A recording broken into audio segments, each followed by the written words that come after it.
Hello बच्चों, let us understand the solution for this question. The question says that choose the correct statement. तो मुझे यहाँ पे चार स्टेटमेंट दी गई है, चार स्टेटमेंट में से मुझे राइट स्टेटमेंट लिखनी है, कौन सी होगी। फर्स्ट कहा गया है कि all object do not resist a change in their state of motion. Second, when the net force is zero the object will move with a constant velocity. Third, Newton's third law is law of inertia. And last is an object maintains its state of motion under the continuous application of unbalanced force. तो यहाँ पे सबसे पहले इसमें हम की concept देखते हैं, की कंसेप्ट फॉर दिस क्वेश्चन। सो की कंसेप्ट में हमारे पास यहाँ पे सिंपली जो लॉज होते हैं इनर्शियाज के, लॉज ऑफ इनर्शिया एक्सप्लेन करते हैं। लॉज ऑफ इनर्शिया हमारे पास, अगर हमारे पास लॉज ऑफ इनर्शिया की अगर हम बात करें तो हमारे पास यहाँ पे थ्री लॉज हैं, फर्स्ट, सेकंड और थर्ड। सिंपली हम ब्रीफली सबको समझते हैं।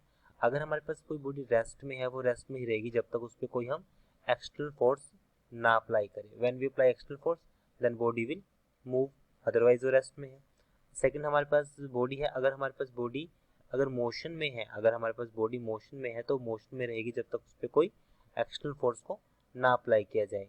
और थर्ड हमारे पास है डायरेक्शन, अगर कोई बॉडी किसी पर्टिकुलर डायरेक्शन में है तो वो उसकी उसी डायरेक्शन में रहेगी जब तक उस पर कोई फोर्स अप्लाई ना किया जाए। सो ये हो जाएगा।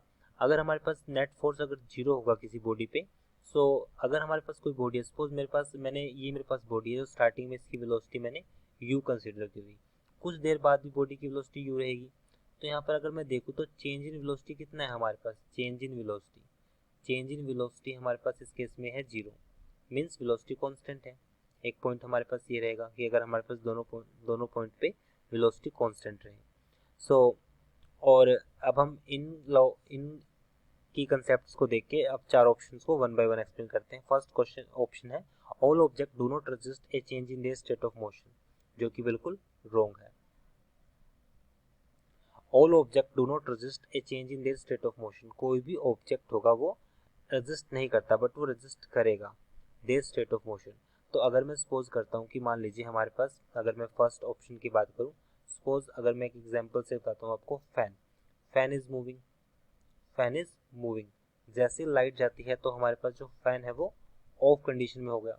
अगर फैन ऑफ कंडीशन में हो गया तो कुछ देर तक भी वो स्विंग करेगा, मीन्स मूव करेगा, क्योंकि उस पर वो एक पर्टिकुलर डायरेक्शन में है। बट जैसे रेजिस्टेंस की वजह से एयर रेजिस्टेंस की वजह से जो एयर रेजिस्टेंस की वजह से वो उसका जो मोशन होगा वो लास्ट में ऑफ हो जाएगा, मोशन ऑफ हो जाएगा। और खुद भी उसके जो ब्लेड्स होंगे वो भी एक एक्सटर्नल फोर्स की वजह से अपने आप को स्टॉप करेंगे। सो फर्स्ट तो रॉन्ग हुआ।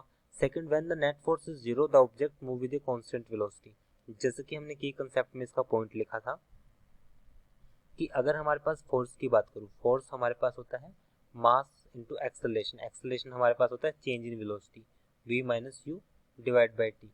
Since v equals to u, क्योंकि v तो हमारे पास u के इक्वल है, क्योंकि हमें वेलोसिटी दी गई है कांस्टेंट। तो अगर v u के इक्वल है तो यहाँ पे हम v की जगह u पुट कर सकते हैं, तो ये वैल्यू हो जाएगी zero, v minus v zero, तो ये वैल्यू हो जाएगी जीरो। तो सेकंड स्टेटमेंट बिल्कुल ट्रू है। थर्ड है Newton's third law is law of inertia, जो कि रॉन्ग है। Newton's third law of Newton's third का जो third law law of inertia को एक्सप्लेन नहीं करता। In fact Newton first law explain law of inertia, Newton's first law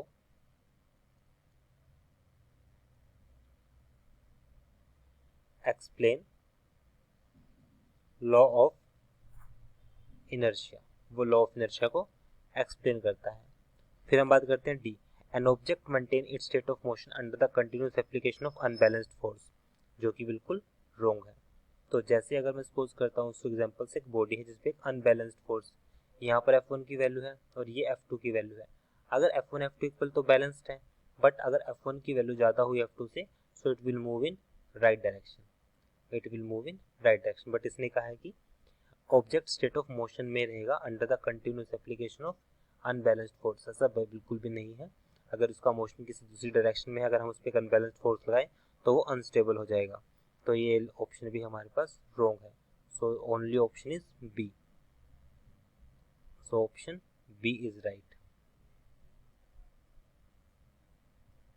I hope you understood this explanation. Thank you.